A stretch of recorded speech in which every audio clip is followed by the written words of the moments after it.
এরকম আবার করবে না। শর্ট নোট বাবা আমি খুব সুন্দর চকচকে করে লিখে নিই। একদম ঝাক্কাস করে রাখবো। প্রিন্টিং স্টাইলে ছবি-টবি এঁকে আলাদা কালি দিয়ে শর্ট নোট বানিয়ে রাখবো। কেন?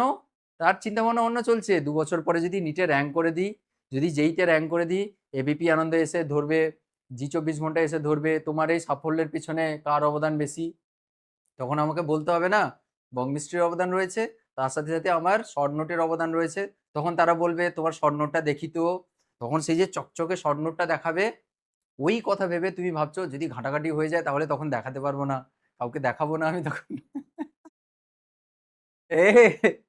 এইরকম ভেবে শর্ট নোট বানাবে না। এইরকম করে শর্ট নোট বানাবে না। এই চিন্তা ভাবনা রেখে যে সুন্দর একদম ঝকঝকে হবে, বান্ধবীকে শর্ট নোটটা দেবো, সে দেখবে, সে আমার শর্ট নোট দেখে ইমপ্রেস হয়ে যাবে। এইরকম চিন্তা ভাবনা রেখে শর্ট নোট বানাবে না। শর্ট নোট ঘাঁটাঘাঁটিই হয়। শর্ট নোটে কাটাকাটি হয়। এখানে ওখানে করে অ্যারো ম্যারো থাকে। কোনো অসুবিধা নেই। শর্ট নোটটা নিজের মতো করে বানাও। ওই খুব স্টাইলিশ চকচকে করতে হবে ওরকম কোনো ব্যাপার নয়। ঠিক আছে? কিন্তু হ্যাঁ, তার জন্য খাতাটা যেন ঠিকঠাক থাকে। হাঁটুয়া খাতা যেন না হয়। এখানে ফিজিক্স করছো, উল্টো পাশ থেকে কেমিস্ট্রি শুরু করেছো, মাঝখান থেকে বায়োলজি।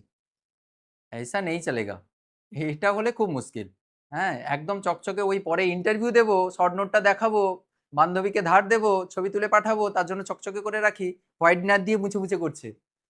হোয়াইটনার মারো ঠিক আছে কিন্তু ওই চকচকে একদম সুন্দর করতে হবে। এই জিনিসটা যেন মাথায় না থাকে। ঠিক আছে? শর্ট নোট, শর্ট নোটের মতো হবে। ওকে?